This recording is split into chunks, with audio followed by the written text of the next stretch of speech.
HRN listeners. As we celebrate our 15th year, we are deepening our commitment to giving voice to the next generation of food systems storytellers, and we need your help. Our internship and fellowship programs help activate new possibilities for underrepresented and underestimated young people through experiential journalism, audio engineering, and production training. Through these unique programs, HRN helps food equity stewards build essential workforce readiness skills that expand their potential and foster economic mobility. Please consider supporting these critical programs. And with a minimum donation, you can be entered to win a dinner for two at an amazing restaurant in one of 8 cities and tickets to a concert at a great venue in one of those cities. We have incredible partners across the country who have donated, as they also share our passion for helping to educate the next generation of food systems storytellers. Check out heritageradionetwork.org/15 to donate and enter to win today. That's heritageradionetwork.org/15 to donate and enter to win today. And make sure you donate before March 31st. Thank you. This episode is brought to you by Roberta's, home of Heritage Radio Network for 10 years. Learn more about Roberta's at robertaspizza.com. Hi there, this is Lisa Held. This week, instead of a new episode of the Farm Report, I'm sharing the first episode of a brand new Heritage Radio show that I think you're really going to love. Jupiter's Almanac is hosted by Matthew Raiford, who farms land that his great-great-grandfather, a former slave, bought nearly 150 years ago. The show is about sharing the ancestral wisdom passed on to him, his own experiences as a farmer, and tips for growing and producing food from other farmers around the country. If you enjoy the episode, subscribe to Jupiter's Almanac.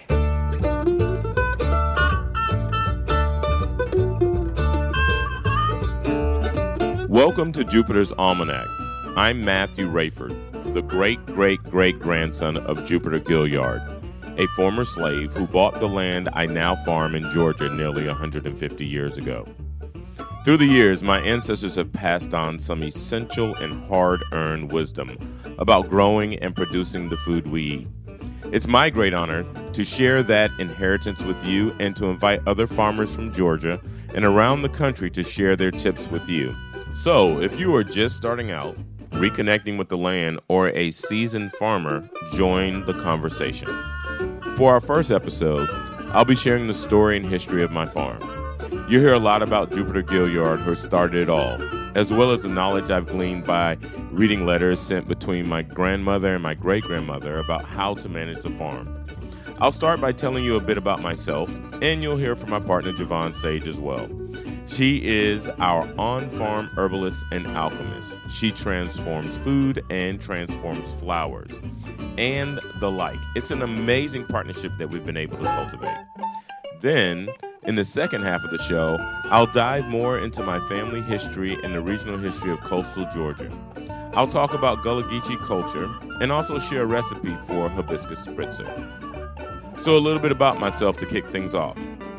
I was raised here in Brunswick, Georgia, went off in the military for 10 years, decided afterwards I wanted to follow my original passion and dream, which was to become a chef.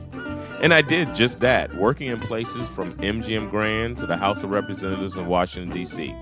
In 2011, I decided to move back to Brunswick, to our family farm, and am doing some amazing work that I'm looking forward to telling you more about.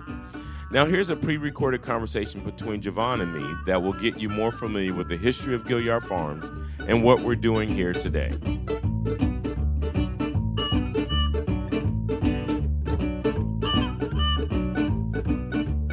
So, we are here at Gilliard Farms, a farm that got started in 1874 by Jupiter Gilliard, a slave born in 1812 in South Carolina. Our farm is actually 15 minutes from the beach and 30 miles from Florida. Wow. Yes, very much so subtropical. To be exact, it's zone 9A. So super, super hot summers, fairly mild winters, as a matter of fact. It's like 85 degrees the other day, wasn't it? Yes, but we also have mosquitoes the size of dinosaurs, banana spiders, and rattlesnakes. Oh, you had to go there, didn't you? Okay, no Absolutely. worries. Well, So, why a Jupiter's Almanac podcast? Well, first of all, let's talk about a sense of place. The place that we're in Brunswick, Georgia, is one of the first 5 ports that George Washington put into place.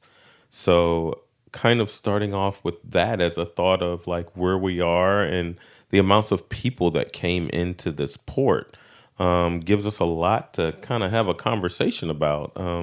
Especially when we're talking about agriculture and we're talking about food and we're talking about farming and even what comes out of the ocean. And so for us, it's also this idea of connecting people back to the land and connecting our folks back to their ancestry. So what does it mean to organically, sustainably farm in our current economy and time?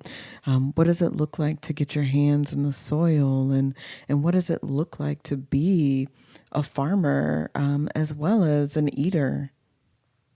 We're already in 2020, and I think part of that conversation is what do the next 2,000 years look like so far as food goes, and how do we get there? And I think having that conversation and actually kind of like remembering also, right? Like this is what just happened, and here are where we are. Like we're so caught up nowadays in how quickly we have access to everything that oftentimes we lose some of like where we came from and what just happened, and that it wasn't too far or that far back. Well, but I think it's also more complicated than that as well. It's like also knowing how much people have to work and how little money that they're making. I think it's important to know that so many people eat the way that they eat because they don't have time to do anything else. And so I think part of that is like, how do we create ways for people to bring their full selves to this food economy and to find ways to eat better, healthier, fresher, more local, within their budget. Even. Yeah. I get that. I get that. And I think, I feel very fortunate to be on my own family's land and be the 6th generation to be here farming. And then to have my children be the 7th to have planted, harvested, and eaten from a crop from this land. I can even remember being like 19, 20 years old, realizing that people bought everything from a grocery store. Having grown up on the farm, I always thought people shared sweet potatoes and cucumbers and tomatoes and all of those kinds of things. So I think that just not taking this for granted, I think has become a big piece of my life right now. So Jupiter Gilliard was able to actually purchase this 476 acres of land for $9 in taxes in 1874, which is unimaginable nowadays because it would be a lot more than $9 for 476 acres of land. But when he got this land, basically he passed the land down to his son, Lunan Gilliard, who had children. So basically everybody, as our land was being passed down to those that had children. So that so that there'd be another generation to kind of like move the land along and still have the land and continue farming.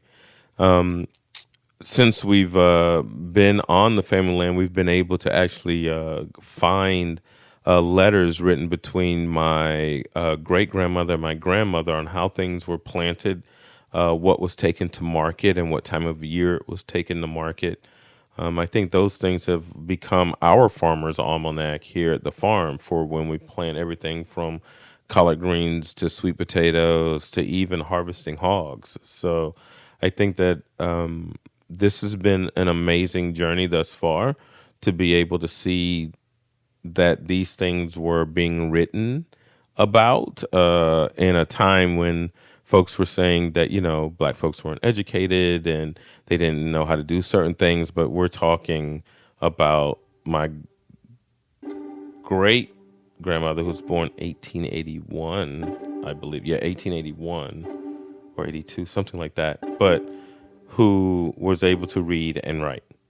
Without an education, she was never formally educated, so to speak. So she has a beautiful handwriting too. That was just like amazing. And then to have the schoolhouse on the property that was built in 1907, and from 1907 to 1955, it being the only place and within a almost 25-mile radius of where we are for Black folks to go to school at. I mean, I think that also speaks volumes to education and to actually, when I think about it, about having the schoolhouse on the farm, that we've basically been farm to school before it was ever called farm to school. Well, and I think it also puts you in a time and place where you actually learn how people navigated the world, how when we would go on to market on Jekyll Island, you would need to take and give your produce to the ferryman. But when you came back, because hopefully you sold your vegetables, you were able to pay him in cash. And so I think it gives us an idea of what life was like along the coast before we had, our major highways like 95 or our major bridges like the Sydney Lanier Bridge. Yeah, I mean, I can remember when I-95 ended in South Carolina and actually picked back up in Florida, when there was no I-95 that actually went through Georgia. So, I mean, even the amount of bridge system that's in place right now wasn't even there like 40 years ago. And right now, people would think that it's been there forever. So, yeah, I think that us creating this Jupiter's Almanac is going to be eye-opening, especially with some of the, podcasts that we've come up with. So I'm just hoping that people make sure they tune into things like, how do you prepare for a natural disaster, or how do you get your children to get outside and, play in the dirt, and what is it like to farm with your partner?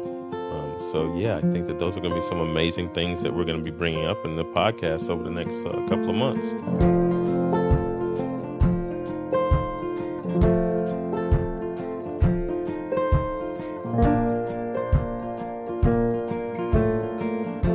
This episode is brought to you by Roberta's, home of Heritage Radio Network for 10 years. Roberta's was founded in Bushwick in 2008 and has become one of the most iconic restaurants in the country. HRN made its home inside of Roberta's in 2009, and together they have become part of the DIY fabric of the neighborhood. Roberta's, the pizza restaurant, is open for lunch and dinner 7 days a week and serves much more than just the famous wood-fired pizzas. Their team dreams up new salads, pastas, and sandwiches on the regular. Roberta's Tiki Bar is alive and well in the back garden, serving up frozen drinks in the summer and hot toddies in the winter. Stop by the bakery and takeout spot next door for fresh breads, sticky buns, and pizzas to go. And of course, there's the 2 Michelin-starred Blanca tucked away in the garden for truly daring diners. But Roberta's also extends beyond Bushwick, with multiple locations in New York City and now in Los Angeles. You can also find their frozen pies in grocery stores around the country.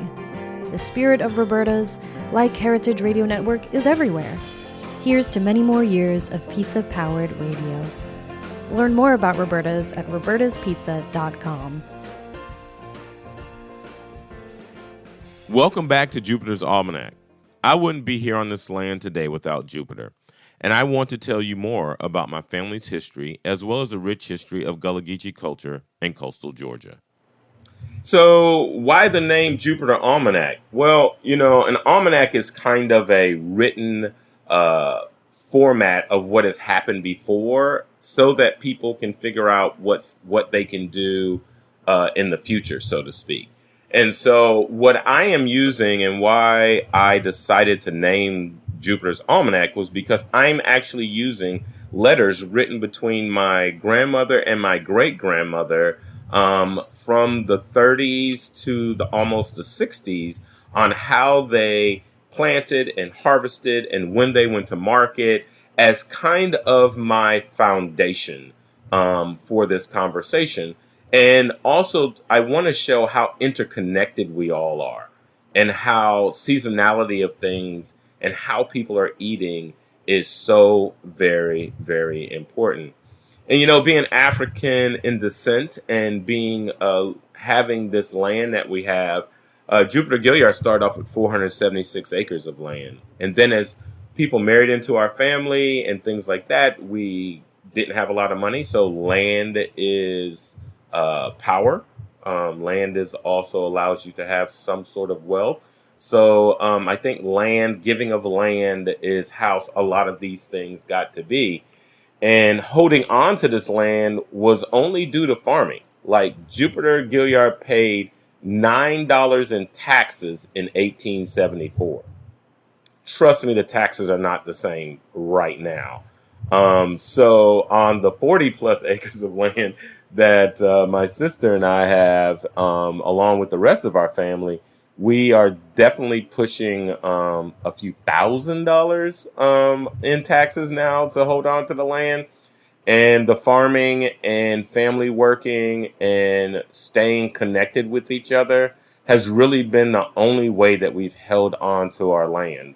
And, there's been lots of Black land loss, which we'll talk about in a different episode. But I think that my family being able to stay connected to each other and understanding the value of this land is really the only reason that we've been able to hold on to it to this point.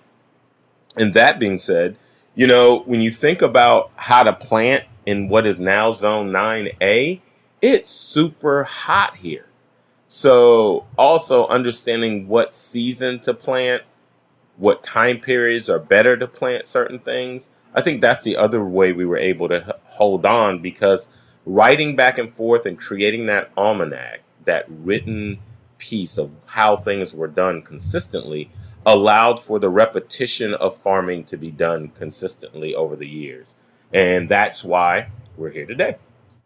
So let me give a little bit of history behind this area that we're in, that's also called the Low Country of Georgia. So we're located in Brunswick, Georgia, which is one of the original 5 ports that Washington put into place. Within that space, though, the amount of people, the hodgepodge, is very similar to here as it was in New York City. So we have the Africans that were brought here from places like Cameroon and Ghana, and even Senegal. We in Sierra Leone. We have Portuguese folks that were brought here, the Spanish, which were originally here, the Native Americans that were here, the Cherokee and the like. And then we have everybody else from the European diaspora that ended up here. So what's really interesting is the food culture that's here is mixed into all of that. So we have rice culture and we got grits culture all in the exact same place. Who could imagine? So yeah, this is like an amazing place. Lots of fishing. We have something called the Blessing of the Fleet that is just like super over the top. That's all about the Portuguese fishermen going out to fish, and the blessing of the Catholic Church over that. So there's a lot of things that are pushed out there in this area that aren't one-dimensional. And I really love the food that's here because it really speaks volumes to the Gullah Geechee culture that I pretty much come from. And I'm pretty much a freshwater Geechee because I'm inland. So more about the Gullah Geechee culture. When you think about rice plantations and indigo plantations, and even cotton plantations, because cotton was actually one of the last crops that most of the plantations ended up doing. There was this time period where as the Civil War started to end, where there was something that some folks call white flight, where all the plantation owners just left the area and left all their slaves to just fend for themselves, possibly live or possibly die. And what ended up happening with all of these enslaved folks was that they ended up becoming extremely resilient and staying, some on the sea islands, and some coming over to the mainland and going in about 25 miles. And so hunting is very much so a part of this area. for us. Fishing's definitely being seafaring is definitely a huge part. The oysters that we have in this area are just amazingly salty and briny. The shrimp that come out of our estuaries because of rice culture is also an amazing piece that happens. So growing up right here on the family farm, I really think that there was this piece of not even really connecting all of the pieces all at once, because, when you're a kid, you're just like, man, I wish I could live in a city. I'm out in this country all the time. It's just a bunch of woods and mosquitoes and no-see-ums and all of those kinds of things. And not really understanding kind of initially when I was younger, the significance of where I was and how I was growing up. And so now I'm, as I look back on everything, and as my sister and I have had the opportunity to inherit this land, it's been an amazing ride, because, when you're out in the field helping your grandparents and helping your uncles, harvest peas and greens and watermelon and all that kind of stuff, you don't necessarily have the initial appreciation for it. And then at the same time, I grew up thinking that everybody kind of had or knew somebody that grew vegetables. I didn't realize that so much was pushed into grocery stores. And I also grew up here in the Deep South in the 70s. So I have a different affinity for the Deep South, as many people seem to have a real affinity for the Deep South at this point in time. With Southern restaurants just popping up all over the United States. But I would definitely say that growing up, freshwater Geechee was kind of like always in our face. I mean, my sister right now still eats rice with a little bit of sugar as like her cereal. I still love, in South Carolina, I think they call it purloo. Here, I never heard of purloo per se. It was always this Creole rice dish that we always ate with shrimp and tomatoes. And I guess it got that kind of Creole-ish name because of the fact that we always put onions, peppers, and celery in it to make it. So I guess that's kind of that hodgepodge or that melting pot of where food comes from.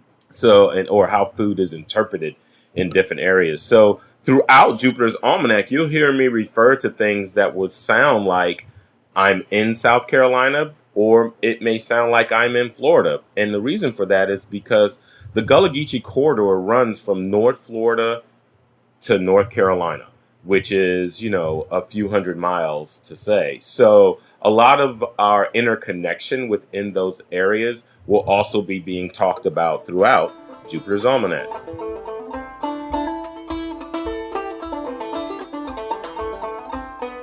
So here we go.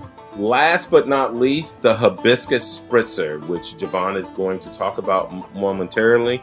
But let me talk about the relevance of hibiscus, or even some people just refer to it as sorrel. It falls into that red drink, right? So we think about red Kool-Aid, we think about punches and things like that. Hibiscus has a really nice tart taste to it. It has been used in African teas to treat everything from constipation to cold symptoms. The pulp has even made from the leaves has been applied to skin to even heal wounds. So it has some medicinal purposes as well as being an amazing drink.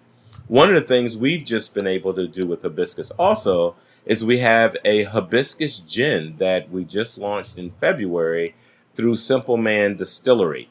And it's called a Gullah Geechee gin. All of the herbs that are used in this gin is actually grown right here at the farm. Everything except for juniper berries. So please take a look also in the show notes, and we'll have some connection to that also. One of my favorite herbs, and that is hibiscus. Here on our farm, we're Zone 9A. We are subtropical. And so one of the plants that we grow the best outside of weeds are hibiscus plants. The hibiscus that we grow from seed grows to be about 6 to 7 to 8 feet tall. And in addition to the flowers, you also have this little part of the plant, the fruit, or the calaxis as it's called. And so whenever you get like a hibiscus tea somewhere, it's the fruit that you're actually brewing up, which is just this bright red kind of magenta fruit that is just absolutely beautiful. And in the middle of the fruit is this lovely seed pod that has anywhere from like 10 to 20 seeds that we harvest. And so for us, being in this very tropical place, it's just amazing to be able to go up to these hibiscus trees, as they pretty much grow to be, to pull off this fruit. And the fruit is bright, it's tart. It reminds me in so many ways of like a cranberry, just kind of like that sweet juiciness to it. And a lot of what I'll do with the hibiscus is I incorporate it into teas or to food. And so for me, part of my business, Sage's Larder, my number one selling tea is actually my hibiscus-based tea, which is called Coastal Dreams. I created it specifically for the feeling that this coastal landscape gives me, which is just this bright, sweet, kind of pepperminty. So there's hibiscus, there's peppermint, there's ginger, and just a little bit of orange peel to add this like hint of bitterness to it. And so this tea is, it's just lovely hot with a little bit of honey, but it's also amazingly delicious as an iced tea. So it's just cooling to the system. It's cooling to your head and just oh so beautiful. We also incorporate it into the specialty gin that we're working with Simple Man Distillery to create. And then you can candy it as well. You can drink it just by itself. It helps with your blood pressure and really calming your system. But it's also used in this amazing Caribbean drink called red drink or red punch, depending on where you are. And so you'll create a syrup and you can add rum to it. And it's just an amazingly delicious, fun beverage to drink during the holidays. So where do we get this amazing hibiscus spritzer tea from? You can go to www.sageslarder.com. Jovan makes this tea. It's an amazing, amazing tea and so delicious. And last but not least, I'd like to thank her for actually sharing that with us. And then I'd like to thank all of you for listening to Jupiter's Almanac this week. Have a great week.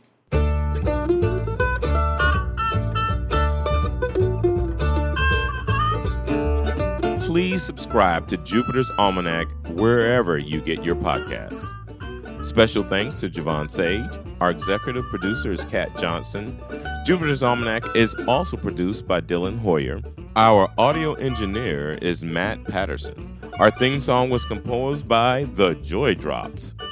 Jupiter's Almanac is powered by Simplecast.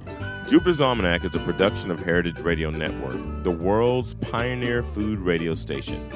Learn more at heritageradionetwork.org and follow us at heritage_radio.